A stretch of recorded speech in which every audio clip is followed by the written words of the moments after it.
So if all you're eating all day is Doritos and Pringles, you're probably not getting a good nutrition because you're only eating like that one thing. So it's kind of the same thing with spending. If you only do one thing with your money and spend, you're not getting a good thing with your money. There's also the opposite scenario where if all you do with your money is save, then you're going to become unmotivated to save that money. And because what's the point of saving if you're not spending at all? Then it's never going to be used even after you die. You'll get no gratification at all. So at that point, you might crack and go on an unhealthy spending spree and just buy stuff that you'll never want because you want to spend the money just for the purpose of spending the money.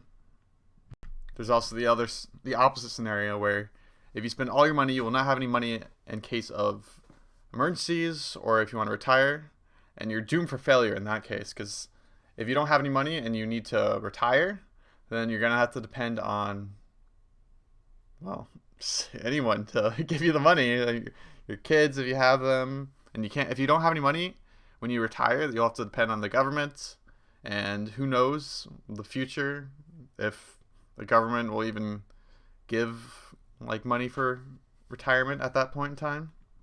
So this will allow you to more trust in yourself instead of other people, such as the government. There's also the idea that what should you spend your money on if you're going to spend the money? The objects or experiences? And I've come to realize that experiences give you better enjoyment out of the spending of the money. And what I mean by that is that if you spend money on an object, it's just not going to be very memorable. While as experiences, they're just definitely going to be more memorable. For example, if you ever been to a theme park, like such as Disney or something like that, you'll always remember the theme park whenever you grow up. But like, if we look back at the same like time, can you remember what you got for your 12th birthday if you're like older than, I guess, 18 or something like that? Most people will not remember what they got for their 12th birthday. In fact, I don't remember either. So yeah, that's all I had for this video. Anyways, thanks for watching. If you like the video, like, favorite, subscribe, whatnot. Alright, talk to you later. All the money in the world, and you can't buy the oceans. Or can you? Alright, in this video, I want to talk to you about, is the sole purpose of money to be spent or not?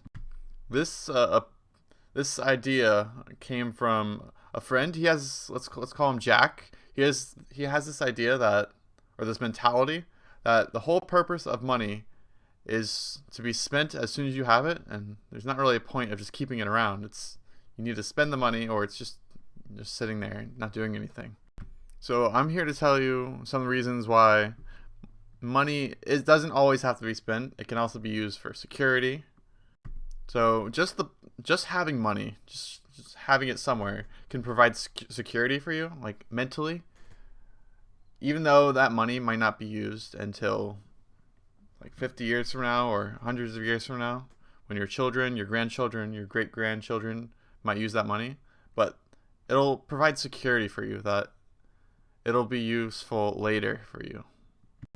So the security comes from partly if you get sick or you suddenly have to get surgery or you have an emergency, you'll know that you have this money in an emergency fund ready to spend at any time. So you can just spend it and you should be fine. There's nothing to worry about. So if you're not spending money, you can also instead use the money to save and invest.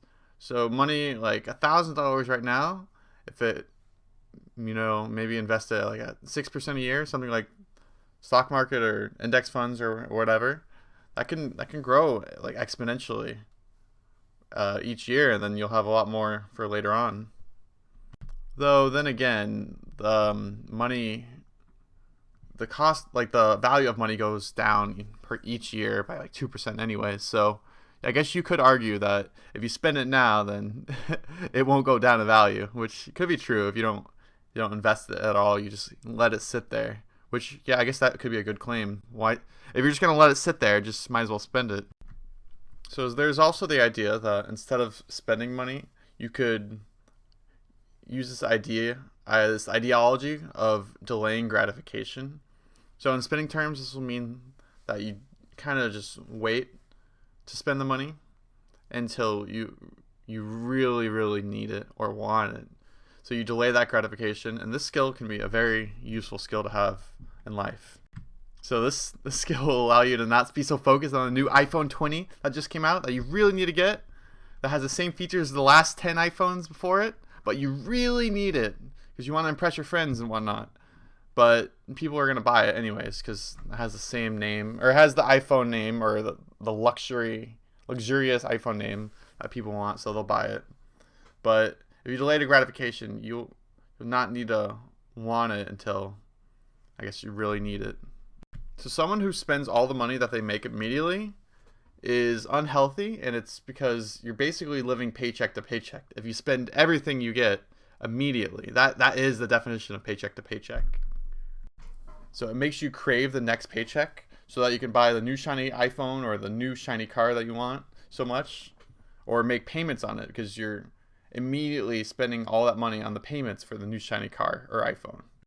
So these objects won't make your life better. They'll just add more clutter to your life and distract you from what you really want to go after. And they only exist so you can impress your friends and neighbors.